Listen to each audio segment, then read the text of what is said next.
आज हम डिस्कस करेंगे एक्जिमा, सोराइसिस, रिंगवॉर्म, ये किस तरह से स्किन से रिलेटेड दिक्कतें होती हैं। अभी क्या है ना कि गर्मी चल रही है तो हम इसको शुरू करते हैं पसीने से। ठीक है, जैसे कि देखिए जब सनलाइट है यानी कि सूरज की रोशनी बहुत ज़्यादा है, टेम्परेचर बहुत ज़्यादा है, तो उसमें होता क्या है, पसीना आता है, वो पसीना आता है। अब यही पसीना कहीं ना कहीं रुक जाता है, जम जाता है, तो वहां पर ये अपना कुछ ना कुछ फंक्शनल एनालिसिस से ये स्किन में दिक्कतें पैदा कर देता है। अब किस किस तरह से दिक्कतें होती हैं ये समझना, पहले तो यही समझ लेते हैं चलिए गर्मी हो रही है तो सनलाइट से ही दुष्प्रभाव या इससे क्या क्या दिक्कतें होती हैं वही समझ लेते हैं। जैसे पहला मान लीजिए मेंटल कंफ्यूजन, आदमी जो है दिमाग से थोड़ा डिस्टर्ब रहता है। ठीक है, हेडेक, ज्यादा गर्मी में बाहर निकलता है, सर दर्द होने लगता है, लेथार्जी, सुस्तपन रहने लगता है, अनएबल टू थिंक, अच्छे से अच्छा सोच नहीं पाता, चिड़चिड़ा सा होने लगता है। ये होता है गर्मी जिन लोगों को ज्यादा लगती है उनसे आप देखेंगे तो ये सिम्टम आते हैं उन्हें। और यहाँ तक कि जब पसीना ज्यादा आने से अंदर पानी कम हो जाता है तो पेशाब भी बहुत गाढ़ा आने लगता है, यहाँ तक कि कभी कभी तो मतलब घोड़े के पेशाब जैसी बदबू भी आने लगती है। ठीक है, हॉर्स लाइक स्मेल यूरिन, ऐसा समझ लो आप। ठीक, तो खैर पानी ज्यादा पियो, खुद को नमी देते रहो और अच्छे से अच्छा नमी में रखो अपने आपको। ठीक है, अब देखते हैं अगला पॉइंट कि हम पहुंच रहे हैं एक्जिमा और सोराइसिस तक इसी बात से।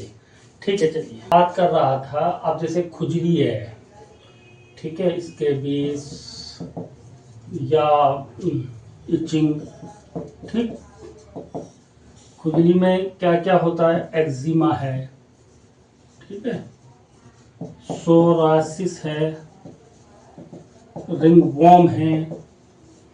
ये तीनों अलग अलग चीजें हैं लेकिन होती तीनों की तीनों स्किन पर ही हैं। सब एक जैसे नहीं होते, किसी में लाल चकत्ते बनते हैं, किसी में सिल्वर कलर का भूरे भूरे चकत्ते बन जाते हैं, लाल लाल भी होता है, खुश्की होती है। अब ये कैसे कैसे होता है इनको पहचाना जाएगा। तो सबसे पहले हम देखते हैं एक्जिमा। इसमें क्या होता है, स्किन के अंदर लालपन होगा, खुजाट होगी, ठीक है, लाल लाल चकत्ते बनेंगे, उनमें खुजाट होगी। ठीक, तो इसको हम इस तरह से डिफाइन करेंगे, इंटेंस एक्जिमा में जो खुजाट जनरली होती है खाल के अंदर, उसमें इंटेंस इचिंग, खुजाट खूब होगी, खूब दिल करेगा खुजाने के लिए। ड्राई क्रैक्ड स्किन, स्किन खुशक होगी और मतलब खुजलाने पर फट सी जाती है, स्क्रैच स्क्रैच यानी रेडनेस, इरिटेशन, लाल लाल जैसे जलन होगी उसके अंदर। ठीक, अब इसके बाद में जो दूसरा पॉइंट है हमारा वह है सोराइसिस। सोराइसिस ये इससे ज्यादा खतरनाक है, यानी कि दूसरी बात थी सोराइसिस। ये क्या है, ऑटो इम्यून स्किन डिसऑर्डर, जब अपनी ही खुद की स्किन अपनी ही पावर के खिलाफ हो जाती है किसी किसी जगह पर, तो ये सोराइसिस हो जाती है। इसको खुजाने पर इसकी पहचान है कि खुजाने के बाद में इसमें सफेद सफेद सी ना चांदी जैसी परत बनती है, खुजाने पर सफेद सफेद दिखेगा। रेड पैचेस ऑफ स्किन, लाल लाल धब्बे भी रहेंगे और बर्निंग एंड डिस्कम्फर्ट, बेचैनी खूब रहेगी। अब इन दोनों के अंदर एक बात यह है कि ये जो दोनों हैं ये मतलब संक्रामक नहीं है, मतलब ये एक दूसरे में फैलते नहीं है। ठीक है, ये तो कम से कम चले गनीमत है, लेकिन फिर भी अपने कपड़े, अपने टावल, अपने बर्तन दूसरे को इस्तेमाल ना होने दिया करें या दूसरे बंदे का इस्तेमाल ना किया करें। अब तीसरे पॉइंट बात है हम रिंगवॉर्म, ये ज्यादा टफ है। मतलब ये टफ का मतलब ये टफ तो ये भी बहुत बुरा है, सोरासिस 10-15 से जिसे है ही ठीक नहीं हो रहा, लेकिन हमारे यहाँ प्रॉपर्ली ठीक हो जाता है, डोंट वरी। अभी हम तीसरे पॉइंट रिंगवॉर्म पर और चलते हैं। रिंगवॉर्म यानी कि ये गोल गोल से घेरे बनते हैं और वहां पर कुछ अफेक्टेड एरिया होता है। ठीक है, ये फंगल इंफेक्शन है। ठीक, और ये एक दूसरे के कॉन्टेक्ट से फैल भी जाता है, इससे बचना चाहिए। अब इसकी हमारे होम्योपैथी में और एलोपैथी में तो सर सीधा सीधा ही दवाई का प्रोसेस है। बहुत अच्छी दवाई है इसकी एलोपैथी, इतनी अच्छी है कि 15-15 साल बता दी कि कुछ दिन खत्म। मैंने खुद 15-16 साल के 13-13 साल के खत्म किए और शुगर के मरीजों के खत्म किए, यानी कि जिनका बेचारों को ठीक ही नहीं होते हैं, क्योंकि रात दिन को जा रहे हैं, परेशान है, क्रीम लगा रहे हैं। अच्छा वो बात बाद में करेंगे। तो इसमें रिंगवर्म की पहचान भी है। एक तो यानी कि गोल घेरा बना, एक सिम्टम तरीका ये है। दूसरा ये होता है कि कई सारे गोल घेरे भी हो जाते हैं, इस तरह से ये मतलब रिंगवर्म में आते हैं, तो इसको रिंग बोला है घेरा। अब होम्योपैथी की जो बात कर रहा था उसमें सिंगल अगर मतलब रिंगवर्म बना हुआ है, सिंगल घेरा है तो दवाई अलग है। कई सारे घेरे हैं और वो इन्फेक्टेड है तो दवाई अलग है, लेकिन ठीक हो जाएंगे दोनों। अब ये किस लेयर में आते हैं इसको समझे। हमारी स्किन होती है ना, स्किन के अंदर ये इस तरह से 3 स्किन की लेयर होती है। सबसे ऊपर की जो लेयर है एपिडर्मिस, ठीक, यानी कि ये आउटर लेयर कहलाती है। आउटर लेयर मतलब सबसे ऊपर की लेयर होती है। दूसरी यहाँ पर होती है डर्मिस, डर्मिस यानी कि मिडिल लेयर जो बीच में होती है। अब ये तीसरी होती है, तीसरी लेयर तक जाने तक मर्द जो है 5th स्टेज तक आ जाता है। तो अभी वो बताने वाला हूँ आगे। तीसरी है यहाँ पे हाइपोडर्मिस, हाइपोडर्मिस, ठीक है, यानी कि सबसे अंदर ये डीपेस्ट लेयर, डीपेस्ट लेयर।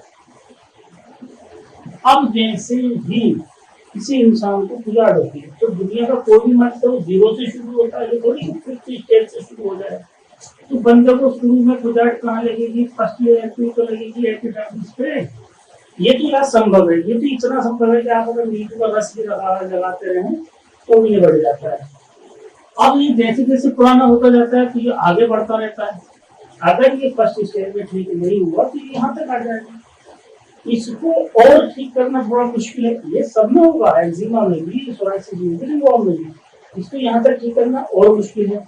अगर ये और बढ़ते बढ़ते यहाँ तक ही आ गया तो ये ठीक करना और भी ज्यादा टफ है। 5th स्टेज तक अगर बीमारी आ गई, अब कोई भी आप क्रीम लगाएं, कोई भी आप ट्रीटमेंट करें, ये क्या करती है ऊपर ऊपर से साफ कर देती है। अब ये इतना अंदर भरा पड़ा, ये कैसे सही होगा? 5 दिन के बाद ये फिर ऊपर आने लगता है, तो मटेरियल तो यहाँ तक है। लेकिन इसका अपने पास इतना बेहतरीन इलाज है कि मैंने सैकड़ों मरीजों को दिया है वो, और रिजल्ट लगभग 95% तक तो मेरे बेहतर आए।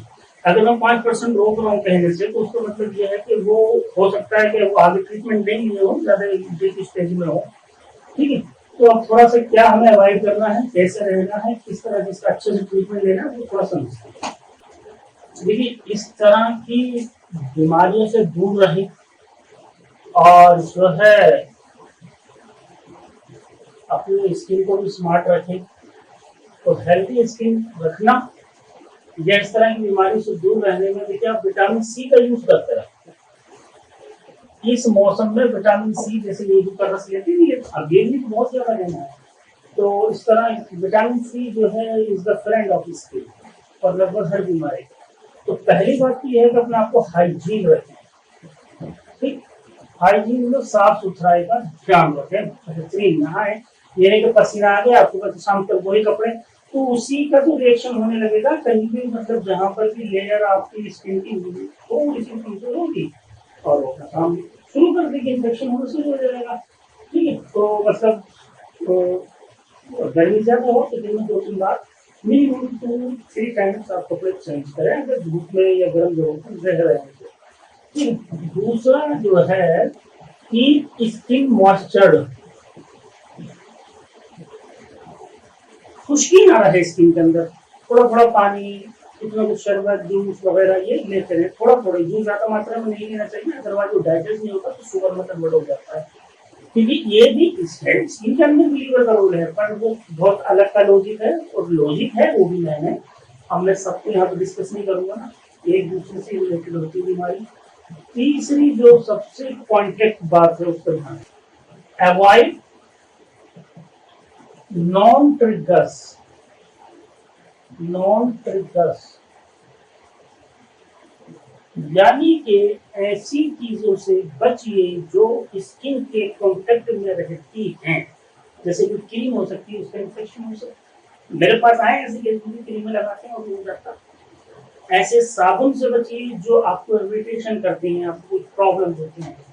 ऐसी कोल्ड ड्रिंक से, सॉफ्ट ड्रिंक से बचिए जो आपके पीने के बाद में आपको कहीं ना कहीं हीट से पैदा करते हैं, कहीं आंखों में नलपन सा आ जाता है, या ऐसा लगता है जैसे सर भारी सा होने लगा, कुछ ना कुछ महसूस होने लगता हो। अगर इन चीज़ों से केमिकल के साबुन न लें, नेचुरल साबुन कैसे बनता है वो इसमें बता दूंगा, उसका यूज करें।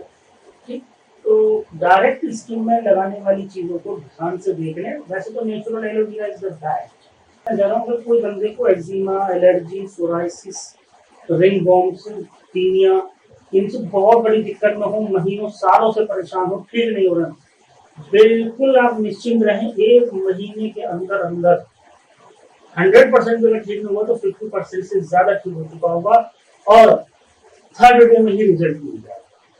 हमारे पास हर लोग का अलग अलग सिम्टम पे मेडिसिन है। स्किन फटना देखा होगा आपने, कानों के पीछे पसीना रुक गया, यही एलर्जी बन गई। जेनाइटल इंटरनल पार्ट्स में नहीं रुकता है, तो इंटरनल जैसे ये वाली साइड होती है तो वहाँ पे एलर्जी होने लगती है, बहुत से को जेनाइटल ज्यादा हो जाती है। तो इन बातों का ध्यान रखना है बस, ठीक है। तो आज के लिए इतना ही रखते हैं।